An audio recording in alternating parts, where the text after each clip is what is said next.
Hello everyone. So this is the third part of the topic carboxylic acid. ये topic जो है ये B farm के second same के ऑर्गेनिक केमिस्ट्री में है और +2 लेवल पे भी है। तो पहले दो पार्ट में हम लोगों ने कार्बोक्सिलिक एसिड के बारे में बहुत कुछ डिस्कस किया है।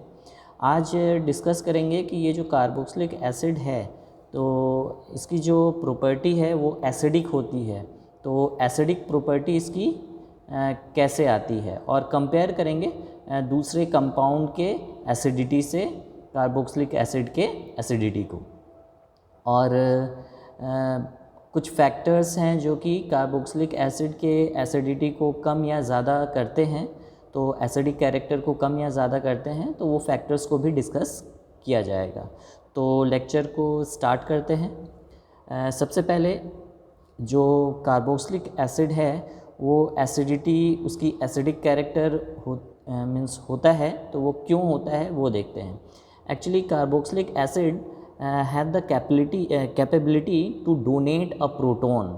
सो प्रोटोन को ये डोनेट करता है, H+ आयन इससे रिलीज़ होता है कार्बोक्सिलिक एसिड से, इसलिए कार्बोक्सिलिक एसिड जो है उसका एसिडिक कैरेक्टर होता है। And by donating proton it can form salt with base. तो बेस के साथ जब रिएक्ट करते हैं तो वो सॉल्ट फॉर्म करता है। तो इसलिए हम ये बोल सकते हैं कि जो कार्बोक्सिलिक एसिड है उसका एसिडिक कैरेक्टर होता है। ठीक है। जो ये कार्बोक्सिलिक एसिड्स होते हैं ये एक्चुअल में वीक एसिड्स होते हैं, स्ट्रॉन्ग एसिड ये नहीं है। और एक्वस सॉल्यूशन में ये फुल्ली आयोनाइज्ड नहीं होते, ये पार्शियली आयोनाइज्ड होते हैं क्योंकि ये वीक एसिड्स होते हैं। ठीक है। इसका आयोनाइजेशन जो होता है, अब देखिए ये कार्बोक्सिलिक एसिड है, वाटर के साथ रिएक्ट किया तो ये कार्बोक्सिलेट आयन बनता है। तो ये जो कार्बोक्सिलेट आयन बन रहा है ये पूरे के पूरे सैंपल आयन में कन्वर्ट नहीं होते हैं, इसलिए हम ये बोल सकते हैं कि जो कार्बोक्सिलिक एसिड्स होते हैं वो स्ट्रॉन्ग एसिड नहीं। अगर कंप्लीट आयोनाइजेशन होता तो स्ट्रॉन्ग एसिड, लेकिन कंप्लीट आयोनाइजेशन इसका नहीं होता है, इसलिए ये वीक एसिड्स होते हैं। अब ये जो एसिडिटी होती है वो एक्चुअल में एसिडिटी कांस्टेंट से डिफ़ाइन होता है, जिसको ये इसका फॉर्मूला हो गया। अब जैसे Ka से इसको डिनोट किया जाता है एसिडिटी कांस्टेंट को।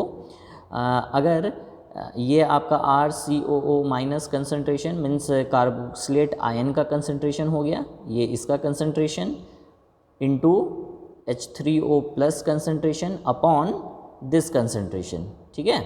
तो अब अगर ये जो एसिडिटी कांस्टेंट है या जो इक्विलिब्रियम कांस्टेंट है ये अगर राइट हैंड साइड पे शिफ्ट होगा मतलब इसका कंसंट्रेशन ज़्यादा हो जाएगा। अगर ये राइट हैंड साइड पे शिफ्ट हो रहा है तो इसका कंसंट्रेशन ज़्यादा है, मतलब कार्बोक्सिलेट आयन का कंसंट्रेशन ज़्यादा हो रहा है, मतलब आयनाइजेशन ज़्यादा हो रहा है।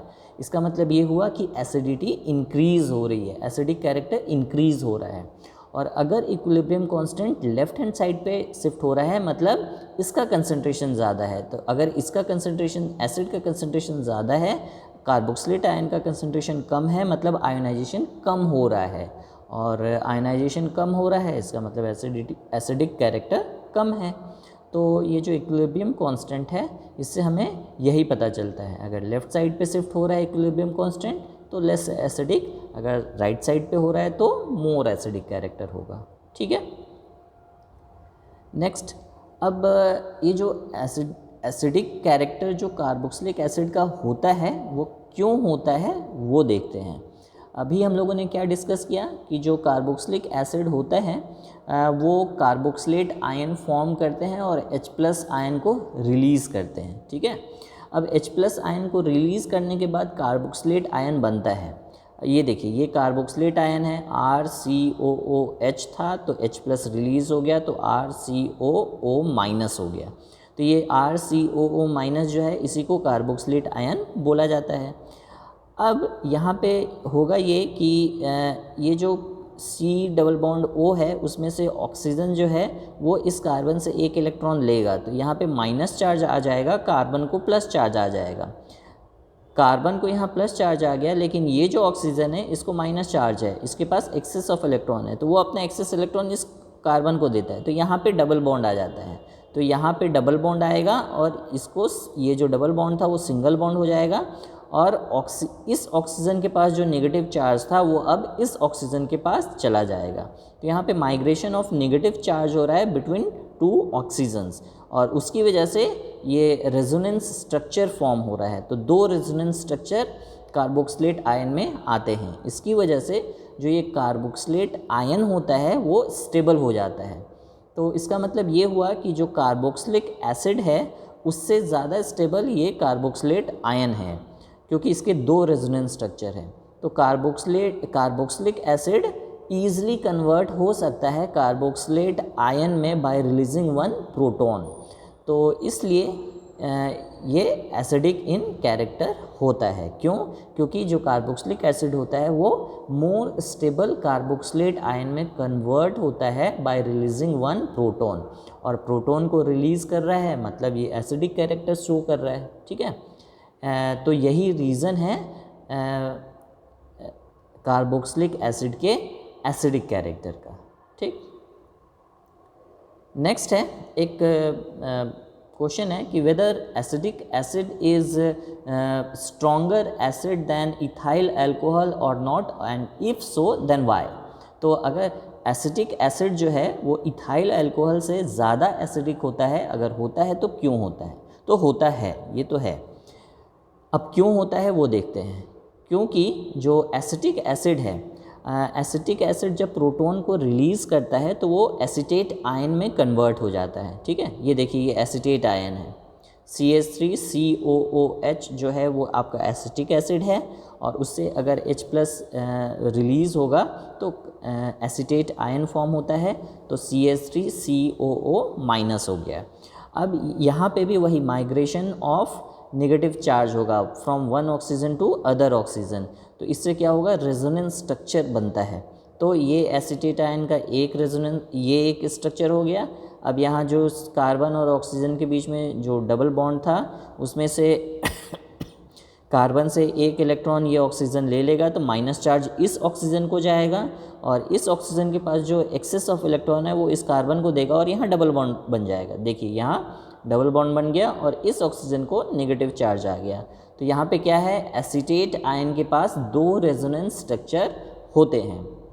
लेकिन इथेनॉल के केस में या इथाइल अल्कोहल के केस में एक प्रोटॉन देने के बाद जो इथोक्साइड आयन बनता है, ये इथोक्साइड आयन में और कोई रेजोनेंस स्ट्रक्चर इसका नहीं होता है। डीलोकलाइजेशन ऑफ इलेक्ट्रॉन यहाँ नहीं होता है, इलेक्ट्रॉन मूव नहीं करते हैं, इसलिए इसका रेजोनेंस स्ट्रक्चर नहीं होता है। एक ही स्ट्रक्चर है, तो इथेनॉल का भी एक ही स्ट्रक्चर है और इथोक्साइड आयन का भी एक ही स्ट्रक्चर है। तो जो इथेनॉल होगा वो इतनी ईजिली H+ आयन को रिलीज़ नहीं करेगा क्योंकि स्टेबिलिटी तो दोनों की सेम है। एसिटिक एसिड के केस में ऐसा नहीं है। एसिटिक एसिड के केस में एसिटिक एसिड का एक स्ट्रक्चर हो गया, एसिटेट आयन के दो स्ट्रक्चर हो गए, तो acetate ion is more stable. So acetic acid will readily converted to acetate ion by releasing one proton. तो ईजिली वो एसिटेट आयन में कन्वर्ट हो सकता है जो कि मोर स्टेबल है as compare to acetic acid और H+ आयन को ईजिली वो रिलीज़ करता है। तो as compare to ethyl alcohol जिसका एक ही रेजोनेंस स्ट्रक्चर होता है, एक ही स्ट्रक्चर होता है जब आयन फॉर्म होता है इथोक्साइड आयन,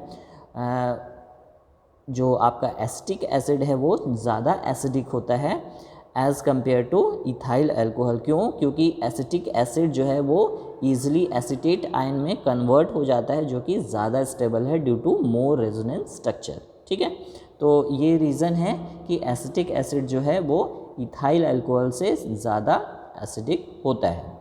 आ गया होगा समझ में? सिंपल है कि एसिटिक एसिड जो है वो H+ आयन को बहुत ईजिली डोनेट करता है as compare to ethyl alcohol.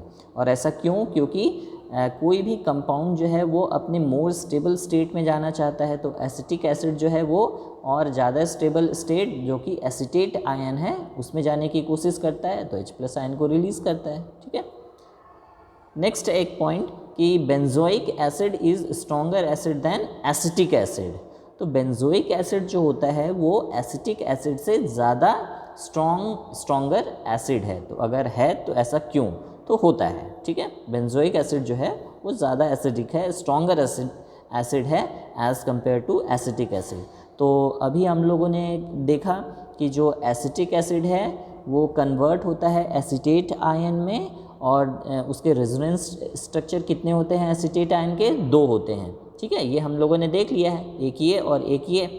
लेकिन जो बेंजोइक एसिड है वो जब एक प्रोटॉन को रिलीज़ करता है तो बेंजोएट आयन जो बनता है, इस बेंजोएट आयन के 4 रेजोनेंस स्ट्रक्चर है। It means this benzoate ion is more stable as compare to acetate ion. इसका मतलब बेंजोएट आयन जो है वो ज़्यादा फास्ट बनेगा।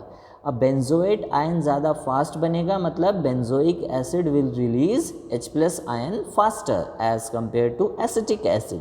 तो एसिटिक एसिड से बेंजोइक एसिड जो होगा वो जल्दी H+ आयन को रिलीज़ करेगा। इसका मतलब बेंजोइक एसिड जो है वो स्ट्रॉन्ग एसिडिक कैरेक्टर शो करेगा as compare to acetic acid. अब देखिए ये बेंजोएट आयन है, ये रिंग है आपका C6H5 रिंग COO-।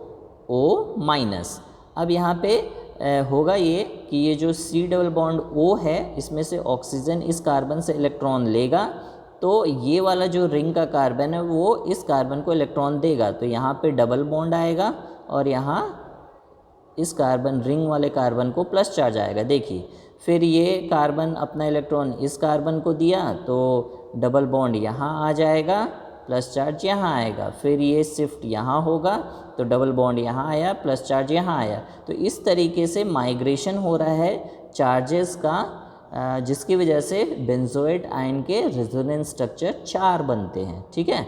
इसलिए बेंजोइक एसिड जो है वो स्ट्रॉन्गर एसिड है as compare to acetic acid. तो अभी हम लोगों ने क्या क्या देखा कि एक तो कार्बोक्सिलिक एसिड जो होता है वो एसिडिक कैरेक्टर शो करता है, क्यों, क्योंकि वो H+ आयन को रिलीज़ करता है। लेकिन वीक एसिड होता है, क्यों, क्योंकि एक्वा सॉल्यूशन में कंप्लीट आयनाइजेशन उसका नहीं होता है। फिर हमने क्या देखा कि एसिटिक एसिड जो होता है वो इथेनॉल से ज़्यादा स्ट्रॉन्गर एसिड होता है। क्यों होता है, वो रेजोनेंस स्ट्रक्चर से हमने डिस्कस किया।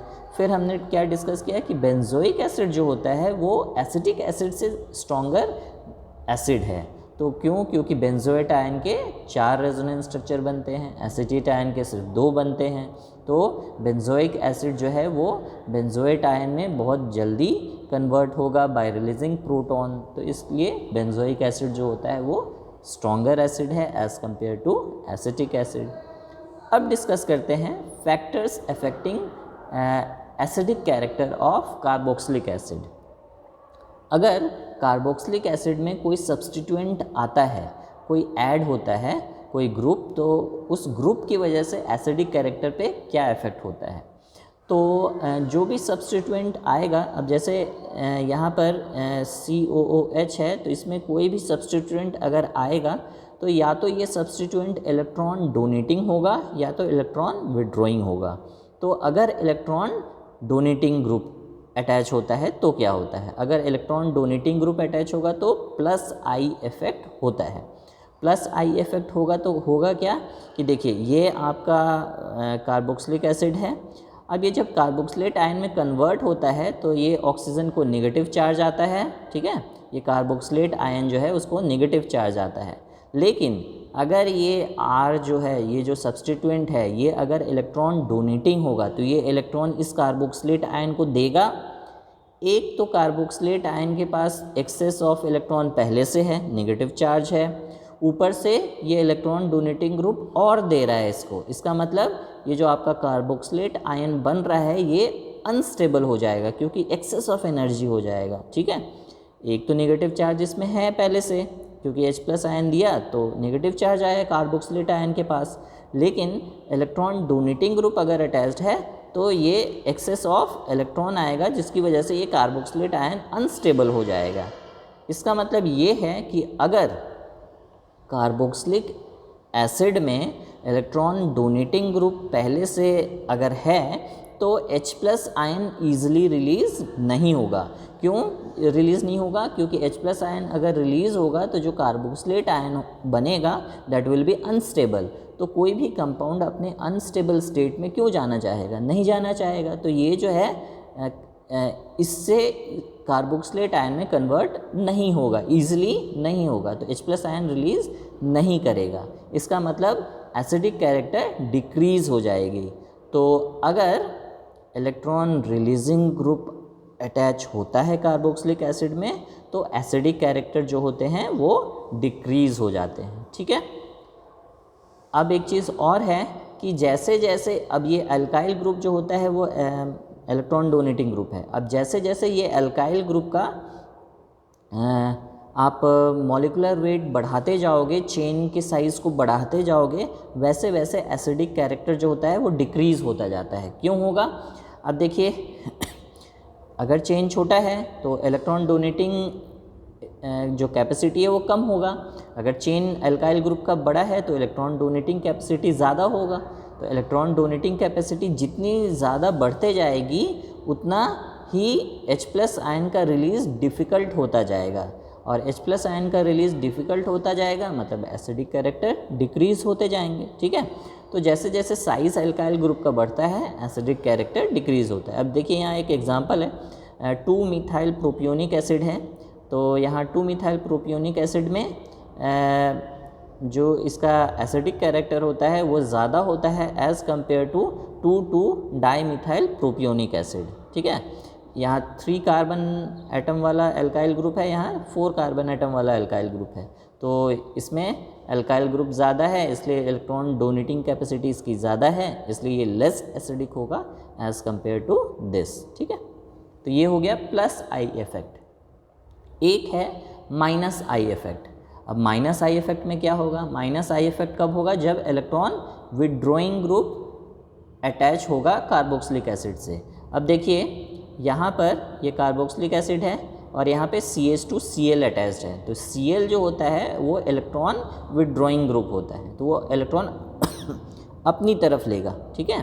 तो अगर ये इलेक्ट्रॉन अपनी तरफ लेगा मतलब यहाँ जो कार्बोक्सिलेट आयन बन रहा है इसके नेगेटिव कैरेक्टर को वो और कम कर रहा है। ठीक है। क्योंकि यहाँ जो नेगेटिव चार्ज है वो नेगेटिव कैरेक्टर को वो Cl अपनी तरफ ले रहा है, इलेक्ट्रॉन अपनी तरफ वो लेने की कैपेसिटी होती है उसकी।